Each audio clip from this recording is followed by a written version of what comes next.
Esse cântico nunca mais a gente cantou, mas a letra dele é muito bonita. Um pedido que Deus nos ajude a ser como Ele, a fazer como Ele mandou. É muito bonito o cântico. Clamando ao Senhor um novo coração. O Senhor prometeu isso. Quando Jesus falou na Santa Ceia da nova aliança, o sangue da nova aliança, Ele estava falando disso. Deus, lá em Jeremias e em Ezequiel, Ele prometeu tirar o coração de pedra, colocar um coração de carne. Tirar o espírito revoltoso do pecador, colocar o seu próprio espírito. Colocar nos seus eleitos o temor para que andam de acordo com os seus estatutos e juízos. Isso é promessa. E o cântico aqui está pedindo isso. Um coração novo, um coração do Senhor.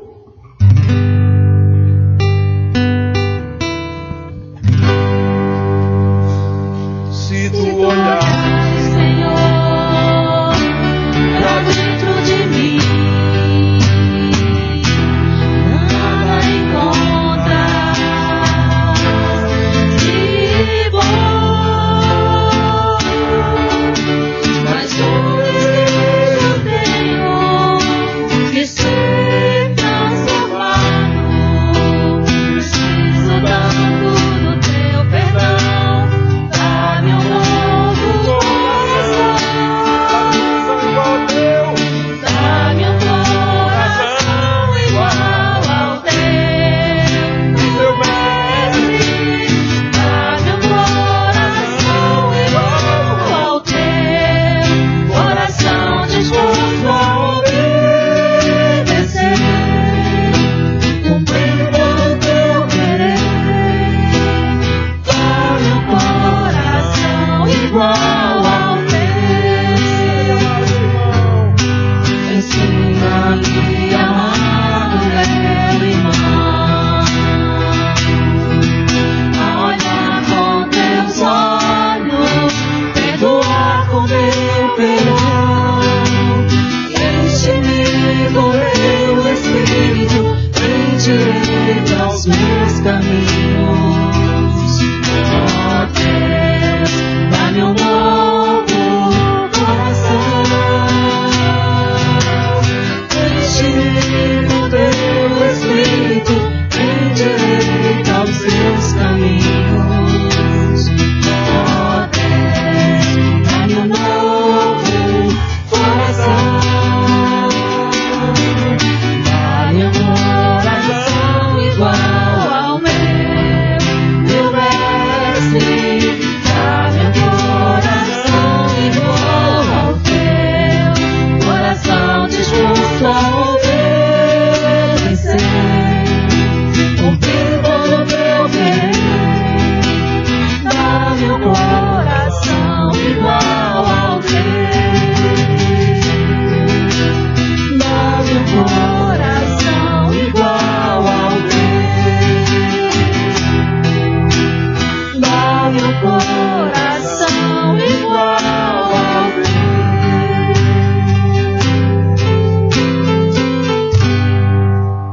Oh, que maravilha, irmãos. Um coração como o do Senhor. Filipenses, Paulo fala isso, não é? Rogando pelos irmãos filipenses que tenham o mesmo espírito que houve também em Jesus Cristo, que mesmo sendo Deus, não usou como usurpação ser igual a Deus, mas fez-se homem e como tal morreu e morte de cruz. Pois é, em obediência. É esse coração igual ao teu, nesse sentido, irmãos. E aí, como está também lá em Filipenses, por causa disso, Deus o exaltou acima de todo nome. Todo joelho se dobrará e clamará no último dia: Tu és Senhor, até os que vão para o inferno. Tu és Senhor. Rei dos reis, Ungido de Deus, pão da vida, supremo pastor, tão inefável, louvado seja o teu nome. Vive em mim, libertador, mais precioso do que pérolas, mais radiante do que o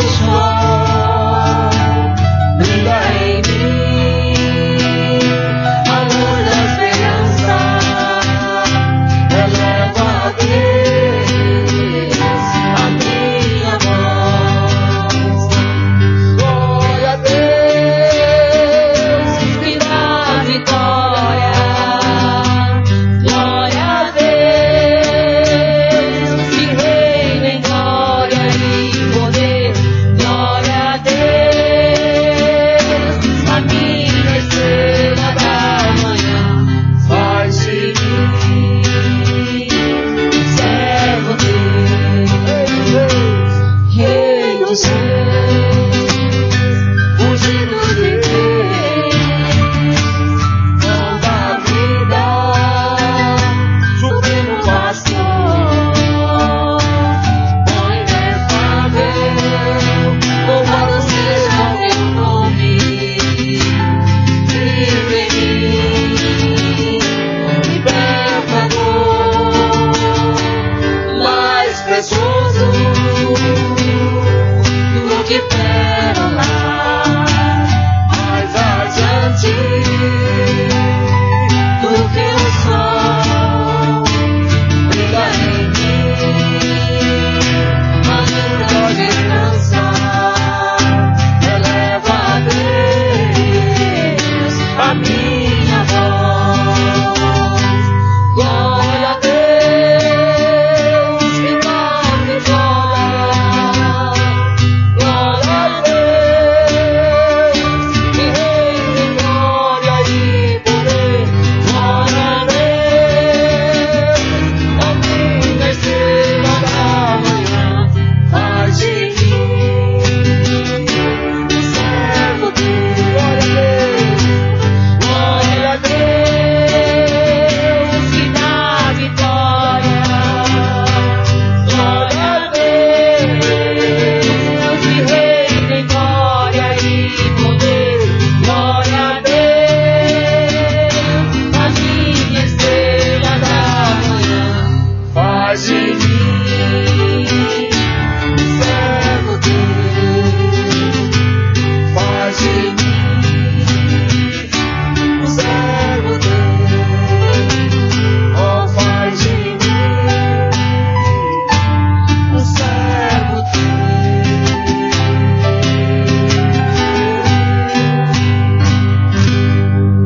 Aleluia. Louvado seja Deus. Val, faça uma oração, Val. Pai de amor, Pai bondoso, obrigada, Senhor, por nos dar o privilégio, Pai, de te conhecer. Esse Deus que nos escuta, esse Deus que fala, que tudo vê, Senhor. Ó Deus, que tu possa tomar a frente dessa pregação que agora vai se iniciar, Senhor. Que todos possam entender, interpretar e repassar, Senhor, a cada dia, Senhor. No dia a dia de cada um, Pai. Ó Deus, te agradecemos pela nossa saúde. Te agradecemos por tudo, Pai, por cada dia que amanhece, nós nos levantamos, Senhor, com saúde para enfrentar um novo dia, sabendo que temos a Tua companhia, Deus. Orando, Senhor, durante o dia, pedindo a Tua proteção, Senhor, porque tem momentos que é difíceis de enfrentar, mas sabemos que temos a Ti, Senhor, e que nossa vitória chegará. Nos acompanha, Senhor, de volta aos nossos lares, Pai, nos abençoa. Em nome de Jesus, assim que te oramos, amém. Amém, amém. Podem sentar, queridos. Irmão, chegou o momento mais importante das reuniões que foram denominadas de culto, não é? Eu já tenho dito para vocês, culto sou eu, culto é você, cada um é templo do Espírito Santo. Quando nós nos reunimos, fazemos um culto corporativo, um culto comunitário, é só isso. E aqui nós temos esses momentos de oração, momentos de louvor, cânticos em louvor a Deus, é muito gostoso. Mas a parte mais importante e imprescindível dessa reunião é exatamente a proclamação da palavra. Hoje o pregador é o nosso irmão querido, pastor Antonino, que já está aqui. E nesse momento eu passo para o pastor Antonino nos trazer o que ele estudou e o que preparou à luz da palavra de Deus, da revelação de Deus, para nos ensinar, a fim de que coloquemos em prática, com a graça de Deus sempre.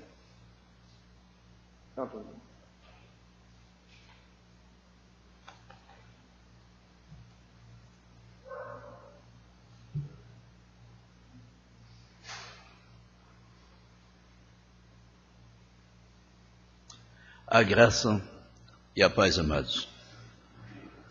Quando o reverendo Juarez disse que essa é a parte mais importante da nossa celebração, do nosso culto,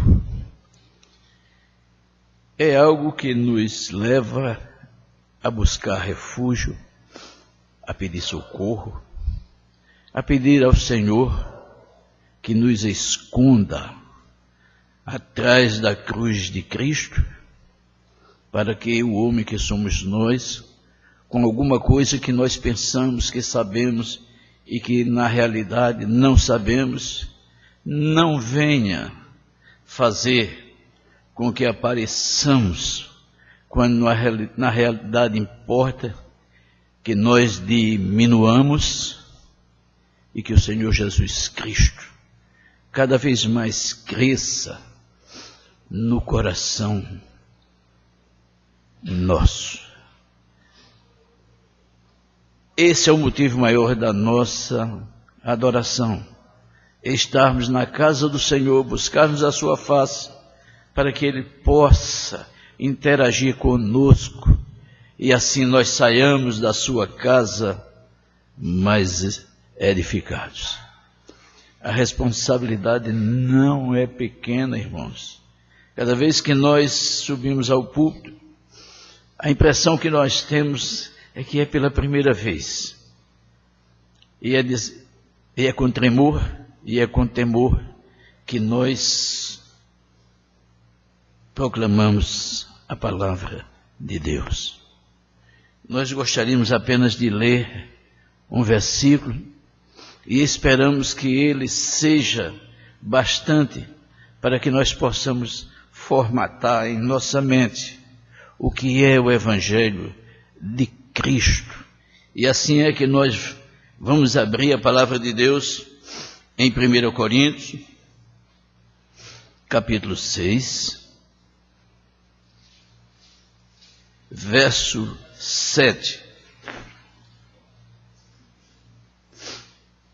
Capítulo 6, verso 12. Assim diz a palavra de Deus: todas as coisas me são lícitas, mas nem todas convêm. Todas as coisas me são lícitas, mas eu não me deixarei dominar por nenhuma delas. Deus aplique sua palavra em nossos corações. Senhor nosso Deus, amado Pai que estás nos céus, neste momento, ó Pai, em que nos reunimos na Tua casa, para compartilharmos da Tua palavra, e suplicamos, ó Pai, a unção do Teu Santo Espírito, para que nesta noite, Senhor, nós possamos entender mais a Tua palavra, e que nós possamos sair daqui edificados nela. Tem misericórdia de nós, Senhor.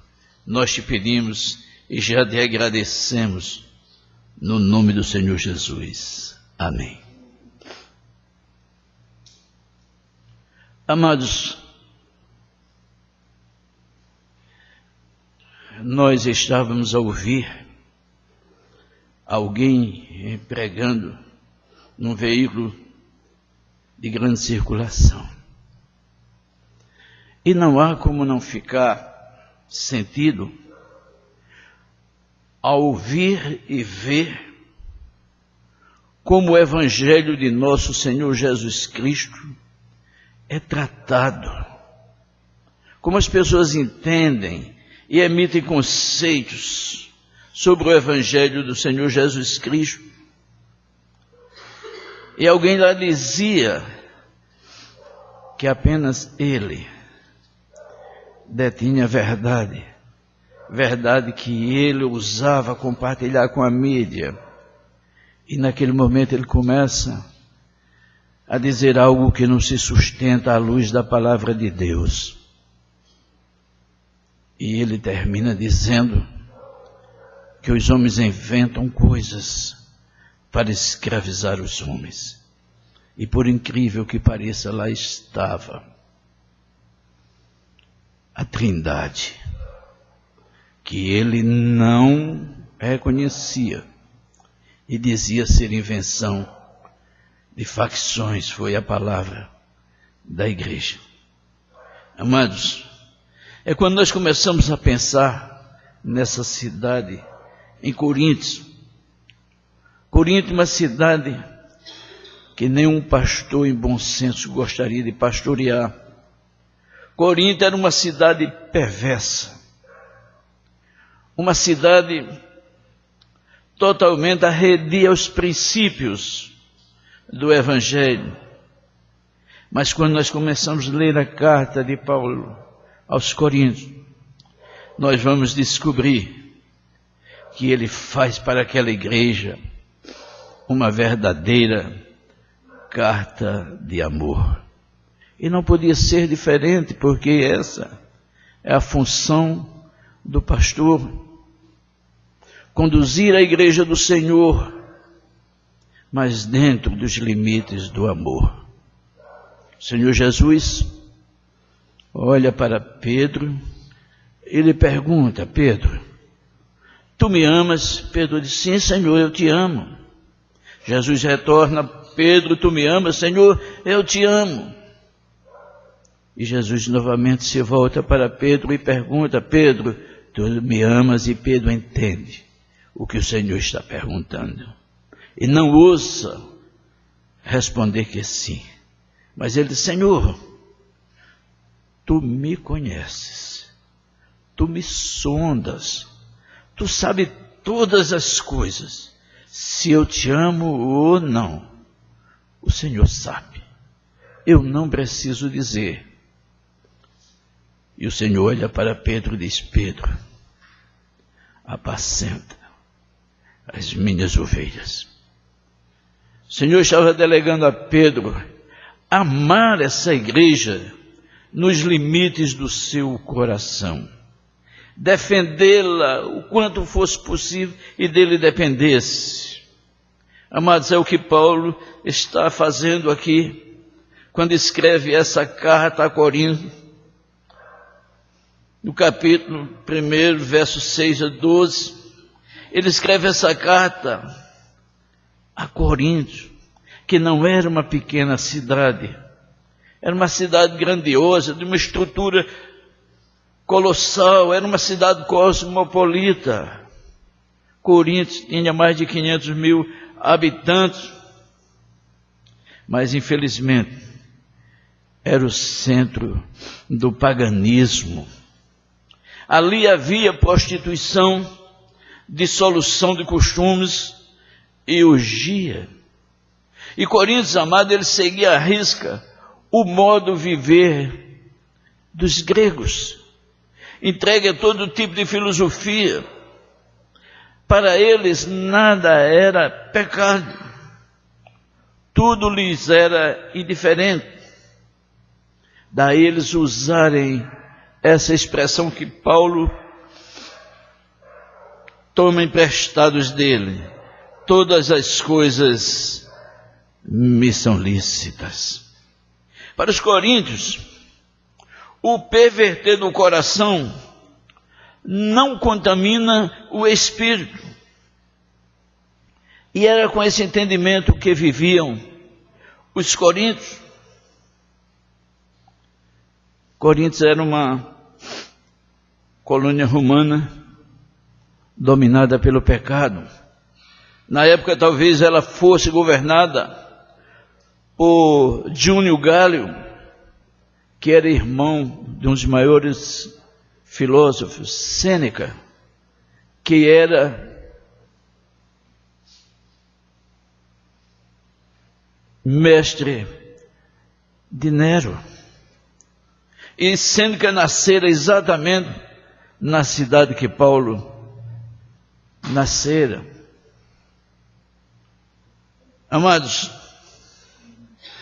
não há como, não tem como a gente pensar em Corinto e não pensar no pastoreio amoroso de Paulo. É dentro desse quadro geral de pecado que graça corrompe a cidade de Corinto, que Paulo, lá da cidade de Éfeso, aonde ele tinha o seu quartel-general, é lá que ele escreve essa primeira carta, em que ele discute tanto a doutrina cristã, quanto a ética do viver cristão. Porque Paulo, na mente de Paulo, o que faltava a Coríntios era o Evangelho de nosso Senhor e Salvador Jesus Cristo. E não tem, amados, não há como ler esta carta sem que nós sejamos constrangidos ao mesmo sentimento que teve o apóstolo Paulo, que é amar de forma incondicional, amar incondicionalmente a igreja do Senhor, aonde quer que ela esteja, ainda que ela esteja em Coríntios. É essa igreja que eu e que você, que nós temos que amar. É essa igreja, não importa aonde ela se encontre. Amados, o apóstolo, conhecendo aquela igreja problemática, ela se dirige aos crentes de Corinto como apóstolo do Senhor Jesus. E o teor da sua carta não é outro, é o amor. O amor que nós devemos uns aos outros. O amor que deve reinar abundantemente na igreja do Senhor Jesus. E Paulo faz isso primeiro. Ele reconhece a humanidade da igreja. Às vezes nós pensamos na igreja apenas no aspecto da santificação. Paulo reconhece aqui a humanidade da igreja. E ele está informado, ele está conectado com aquela igreja, mesmo à distância. E ele não espera que um anjo do céu desça e venha dizer para ele, ou que o Espírito Santo vá lá e diga no seu ouvido os problemas relativos à igreja de Corinto. Ele diz: fui informado pelos da casa de Cloe que há contenda entre vós. Me disseram, ouvi dizer, e dei crédito que há contenda entre vós, dissolução, problemas, não somos unidos. Era a primeira coisa que ele reconhecia, é que essas informações eram corretas, e que ele precisava, como pastor, equacionar esse problema, por fim aos conflitos que havia internamente na igreja. Segundo, Paulo reconhece a divindade da igreja. Ele escreve, 1 Coríntios 1:2, ele diz, ao escrever a sua carta, ele dirige-se à igreja de Deus que está em Corinto, aos santificados em Cristo Jesus, chamados para ser santos, com todos que em todo lugar invocam o nome de nosso Senhor Jesus Cristo. E Paulo diz, esse Jesus Cristo, Senhor deles e nosso. Era uma igreja que labutava, que trabalhava numa cidade ostensivamente pecadora, que recebia influências da igreja. Mas Paulo diz que é a igreja do Senhor. E diz mais ainda, que invoca o nome do Senhor, Jesus Cristo, Senhor deles e nós. Paulo estava dizendo, nós estamos todos debaixo do mesmo senhorio. Não se pode pensar, amados, no senhorio do Senhor Jesus Cristo, sem pensarmos em amor, porque Deus amou o mundo de tal maneira, que deu o seu Filho unigênito, para todo aquele que nele crê não pereça, mas tenha vida eterna. Não podemos pensar em Jesus Cristo sem pensar em amor. Ah, quantas vezes nós erramos quando pensamos em Jesus e vemos apenas a face dos milagres. Jesus nos amou até os últimos instantes. Foi pendurado no madeiro que ele nos amou ao extremo. quando ele disse: Pai, perdoa-lhes, eles não sabem o que fazem. Se nós estivéssemos lá, nós dizíamos: eles sabem sim, porque são duros de servir, são pecadores. Mas o Senhor Jesus demonstra todo o seu amor. Pai, eles não sabem o que fazem. Palavras repetidas por Estevão quando era sacrificado, quando as pedras caíam sobre a sua cabeça. Cheio do Espírito Santo, ele dizia: vejo os céus abertos, o Filho do Homem assentado à destra do Pai. E diz, como se estivesse intercedendo, ao mesmo tempo em que confessava aqueles pecados, Estevão dizia: Pai, perdoa-lhes, não sabem o que fazem. E havia alguém ali que estava de pé, alguém que estava próximo, e que ouvia essas palavras que tocaram profundamente o seu coração e transformaram a sua vida, de tal forma que aquele perseguidor, aquele homem cruel, se transforma. E agora ele diz aqui que nós devemos amar essa igreja, porque é a igreja do Senhor, foi por ela que o Senhor Jesus se entregou, e eu não tenho o direito de me contrapor a essa igreja. Amados, Paulo nessa carta é todo amor. E ele não entra em conflito com a igreja que ele exorta. Ele apenas ama essa igreja com o mesmo amor que um dia ele foi alcançado, com o mesmo amor com que ele foi amado, quando ele não merecia absolutamente nada, quando ele era o algoz. Paulo escreve essa igreja e o seu coração transborda de amor.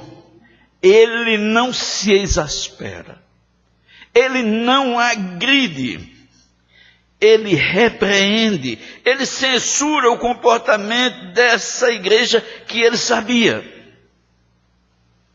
Crentes carnais, adúlteros, ladrões, mas ele o faz com a preocupação de trazer àquela igreja a verdadeira identidade espiritual da esposa do Cordeiro. E o seu julgamento pessoal é que a fidelidade de Deus ainda resiste a tamanha indiferença. Amados, se nós ainda não fomos consumidos, é porque a paciência de Deus é ilimitada, o seu amor é infinito, porque senão há muito nós já tínhamos sido nós já estaríamos consumidos, dada a indiferença que nós temos na igreja do Senhor. Em 1 Coríntios, no verso 9, Paulo corrobora a assertiva do que está dizendo, quando ele fala: fiel é Deus pelo qual fostes chamados à comunhão do seu Filho Jesus Cristo, nosso Senhor. Amados, essa igreja, ainda que pecadora, ela foi chamada por Deus para a adoração. Ela foi escolhida.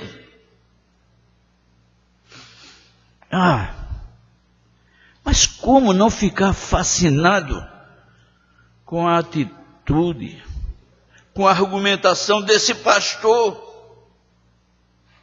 O homem que teve autoridade bastante para dizer: sede meus imitadores como eu sou de Cristo, e se expõe para que as pessoas o contraditem.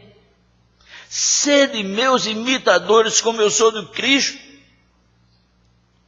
Com isso, amados, esse pastor, cheio de amor, ele tinha poder para mandar. Ele diz isso quando escreve a Filemão: eu bem poderia mandar, porque eu tenho poder para fazê-lo. Esse homem que tinha o poder de mandar, que tinha autoridade para exigir que se cumprisse os ordenamentos do Senhor Jesus. Ele vem no viés da humildade, ele vem na forma de servo, e ele não se arroga o direito de dedo em riste, insistir na obediência da igreja. Ele diz: rogo-vos, irmãos, pelo nome de nosso Senhor Jesus Cristo, que faleis a mesma coisa, acabem com essa contenda, com essa dissolução no meio da igreja, que não contribui com o engrandecimento do Evangelho. Amados, a igreja de Corinto não era fácil tê-la como igreja do Senhor Jesus Cristo.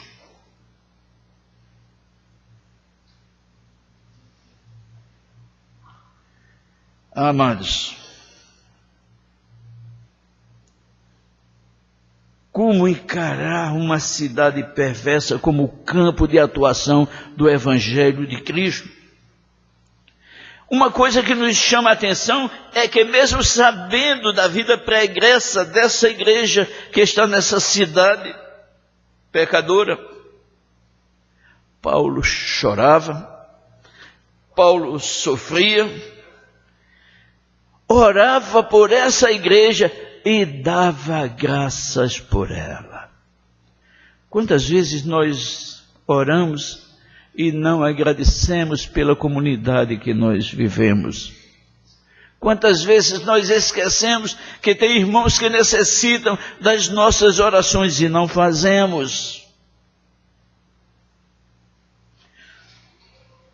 No verso 4, Paulo diz: sempre dou graças a meu Deus a vosso respeito. Amados, como dar graças a Deus por uma igreja cheia de conflito, de uma igreja problemática, de uma igreja carnal, de crentes indisciplinados? Mas Paulo diz que sempre em suas orações dava graças a Deus.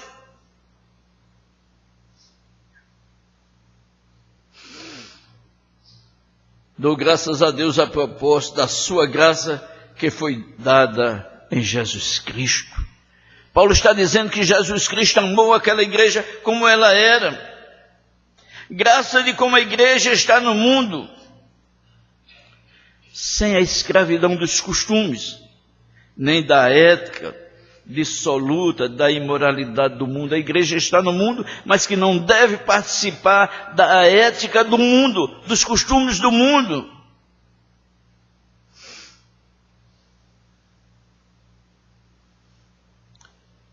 Não vos conformeis com o presente século, isto é, não vos conformeis com esse mundo, mas transformai-vos pela renovação da vossa mente, para saber qual seja a boa, agradável e perfeita vontade do Senhor. É a oração de Paulo. O que Paulo, amado, na sua oração, ele está dizendo é que nós somos livres para tomar decisões, mas antes de tudo sabendo que essa liberdade se restringe ao senhorio do Senhor Jesus Cristo, porque para a liberdade é que Cristo nos chamou. E Ele é o exemplo. Em 1 Coríntios 9:1 ele diz: não sou eu porventura livre, não sou apóstolo, não vi Jesus nosso Senhor.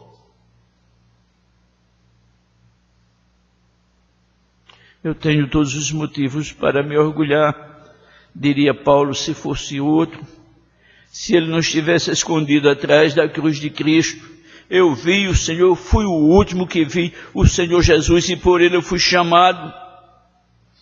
E ele resume o motivo da sua preocupação: a indiferença dos coríntios para o pecado da sensualidade. Havia em Corinto, aquela cidade enorme, templos de todas as cores e matizes. Havia naquela cidade mais de 1000 prostitutas sacerdotisas. Sem provocar a santidade da igreja. Amados, na ótica de Paulo, nós não podemos confundir liberdade com libertinagem. São duas coisas distintas. Porque em Cristo nós somos livres. Mas o mundo nos quer libertinos. Em Cristo nós somos livres para fazer as nossas escolhas, porque nós temos a mente de Cristo. Somos guiados pelo Espírito Santo para fazermos as obras que foram preparadas para que nós andássemos nelas desde a fundação do mundo, desde antemão. Obras que dignifiquem o testemunho da igreja, mas que redundem na glória de Cristo, dono e Senhor da igreja. Paulo repete em Coríntios: todas as coisas me são lícitas, assim filosofava os coríntios. Todas as coisas me são lícitas. Mas ele acrescenta a sua rejeição. Mas nem todas me convêm.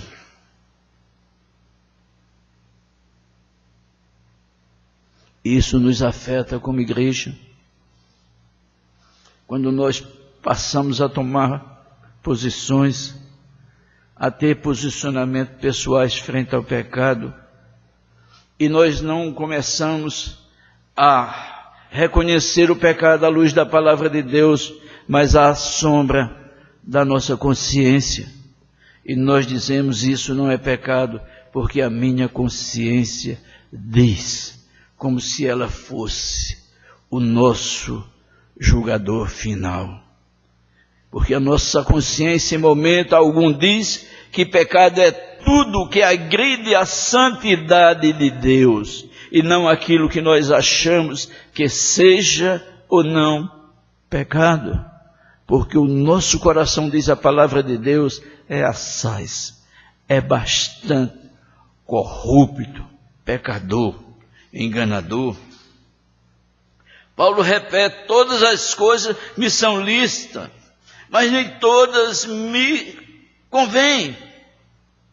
São lícitas, são boas, agradáveis aos olhos e às vezes aceitáveis ao próprio coração. Mas mesmo assim Paulo diz: mas nem todas me convêm. O que Paulo está dizendo é que elas são inconvenientes e elas são desnecessárias, e que são tão somente atraídas pela concupiscência dos nossos olhos, mas nenhum bem trazem ao coração. Ainda que não sejam explicitamente pecado, são inconvenientes quando elas mudam a razão da nossa alegria, do nosso contentamento, e colocamos a nossa alegria, o nosso prazer, em possuir motivações mundanas, em desfavor, em detrimento das coisas do Senhor. Colocamos a nossa alegria no mundo que nos rodeia. E da mesma forma como o mundo, insistimos numa alegria que vem de fora para dentro, e que nenhuma alegria traz à nossa alma. Esquecemos que o verdadeiro prazer é aquele que vem das coisas do Senhor, que vem de dentro para fora, e que não são efêmeras, e que não são passageiras, e que nos acompanham por toda a vida. Por isso que diz o salmista: o meu prazer está na lei do Senhor, e na lei do Senhor eu medito de dia e de noite. Coisas que me são lícitas, porém desnecessárias, ainda que éticas, morais. Se estas coisas comprometem o meu testemunho de crente, não me convém. Não há como justificá-las. Elas não me convêm. Principalmente quando essas coisas são capazes de escandalizar o lado frágil da igreja.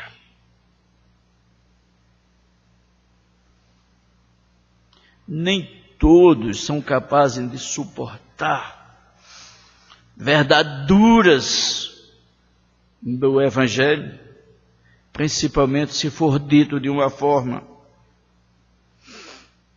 que não espelhem a realidade do que Cristo ensinou.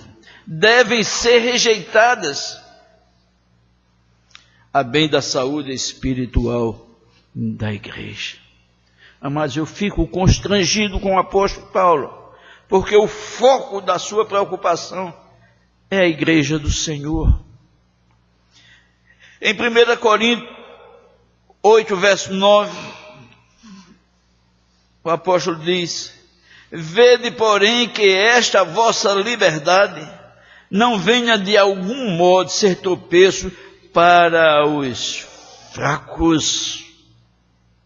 Muitas vezes nós que supomos que somos fortes, nós temos posições que agridem a fragilidade do irmão, que não tem o mesmo patamar de conhecimento nem segurança na palavra de Deus. E nós repetimos como os coríntios: todas as coisas me são lícitas. Sim, amado, todas as coisas me são lícitas e me convém quando essas coisas me edificam no saber do conhecimento da palavra de Deus. De outra forma, cantava ainda há pouco: se não tiver amor, de nada serve.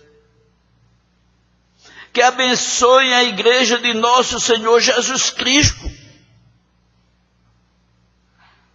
É isso que deve ser o nosso testemunhar, de tal maneira que a igreja cresça junto conosco nessa caminhada. Podem ser listas coisas que me despertam o olhar crítico sobre o papel que desempenha a igreja como luz do mundo, como sal da terra. Mas essas coisas não podem me induzir à tentação de desprezar valores seculares da fé cristã, que não cederam e que não cedem às exigências da modernidade, do mundo de hoje e de sempre. Resistir é uma das características da igreja de Cristo. Paulo está dizendo que esta igreja é santa e é pecadora ao mesmo tempo. Amados, essa igreja é santa não é porque não peca. Essa igreja é pecadora, é santa, porque foi comprada, porque foi remida pelo sangue do Senhor Jesus. Pecadora porque nasceu debaixo do pecado, mas do pecado libertada pela fidelidade de Deus. e deve ser amada e vigiada em oração. Orai sem cessar. Paulo diz por causa dessa igreja, para que as portas se abram para implantar essa igreja. Paulo diz por essa causa é que eu me ponho de joelhos. Orar pela igreja, amados. Nossa igreja às vezes é frágil, nossa igreja está fraca, nossa igreja está combalida, a nossa igreja está desanimada, está passando por problemas, porque nós nunca nos lembramos de joelhos orar por essa igreja. Há uma assertiva conhecida que Deus não vem fazer por nós aquilo que nós podemos fazer. Deus não pode orar em nosso lugar, mas Ele faz aquilo que nós não podemos, que é responder às orações. Cremos nós no poder da oração? Se cremos, por que não oramos? Se oramos, por que não recebemos? Porque oramos mal, porque pedimos mal, porque não sabemos orar. Precisamos, meus amados, da unção do Espírito Santo, para que coisas que nós reputamos lícitas, úteis na edificação espiritual do povo de Deus, tomem e tornem-se a nossa liberdade.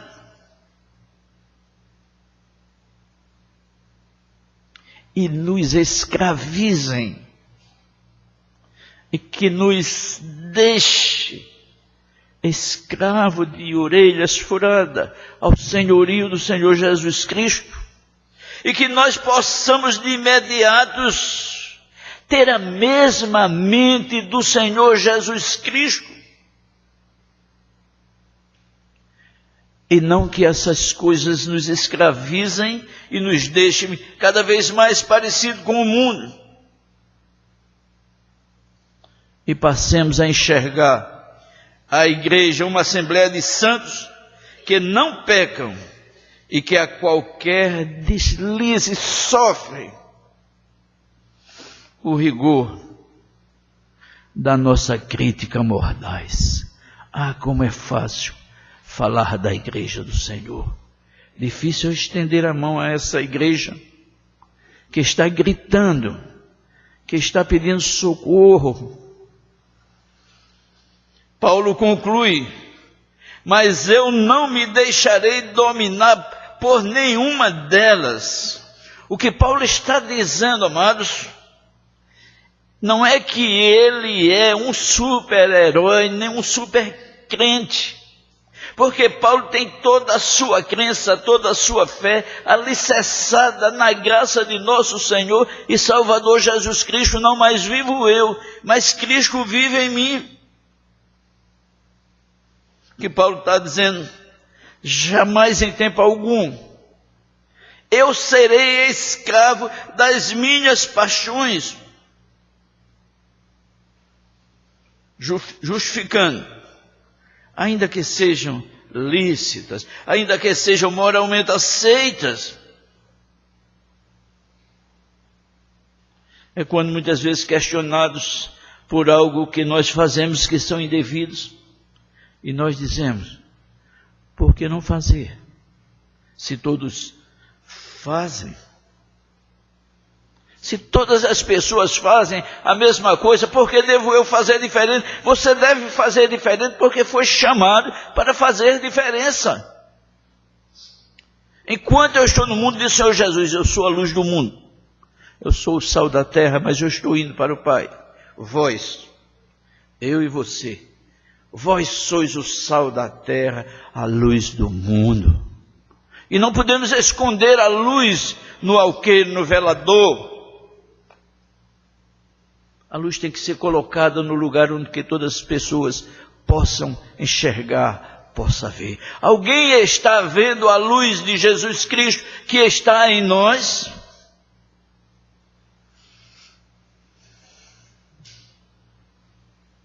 Paulo nos ensina a amar a nossa velha e mal falada igreja de Corinto.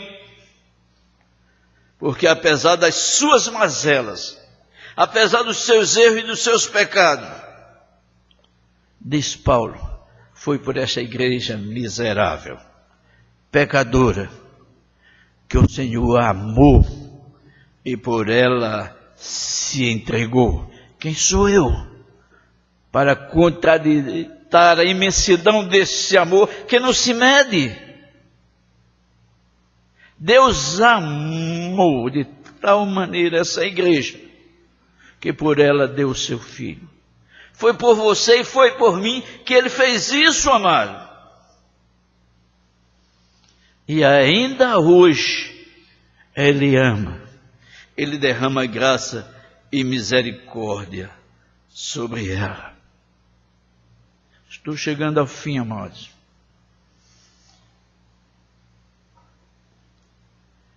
E nos faz calar a boca por 2 bons motivos.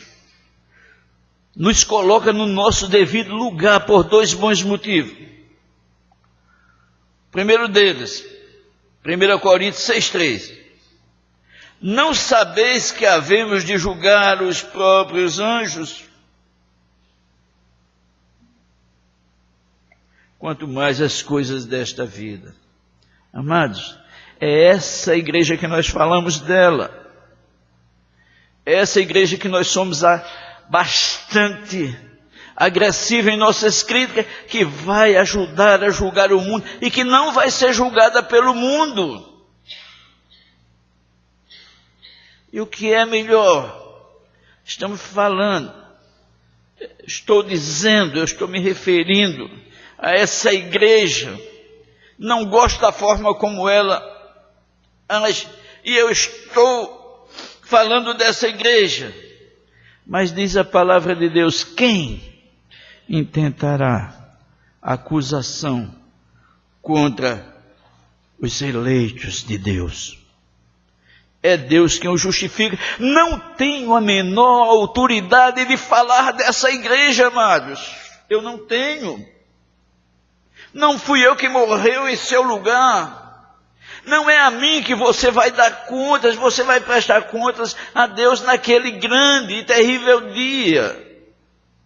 A minha função, a nossa função como crentes, como embaixadores, é pregar, é exortar, é alertar, para que ninguém naquele dia não diga, eu nunca ouvi falar de Jesus Cristo.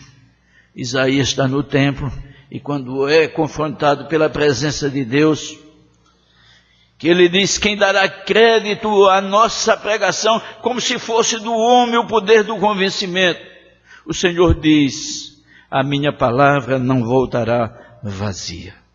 Se ela não converter, se ela não transformar, ela vai servir de julgamento.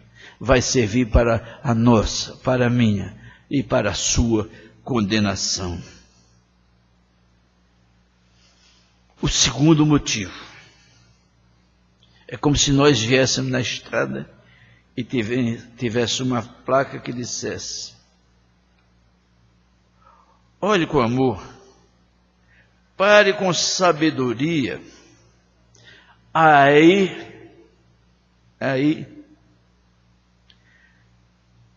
a igreja de Corinto, somos nós, você e eu. Tão pecadores somos quanto os crentes de Corinto, mas nós não somos diferentes em nada. O nosso DNA é o mesmo. Somos tão pecadores quanto esses crentes de Corinto, que foram alcançados pela graça regeneradora. E agora eles recebem pelo Espírito Santo o entendimento de que todas as coisas são lícitas, mas nem todas convêm. Todas são lícitas, mas nem todas edificam. Que Deus nos ajude a entender a sua palavra. Amém.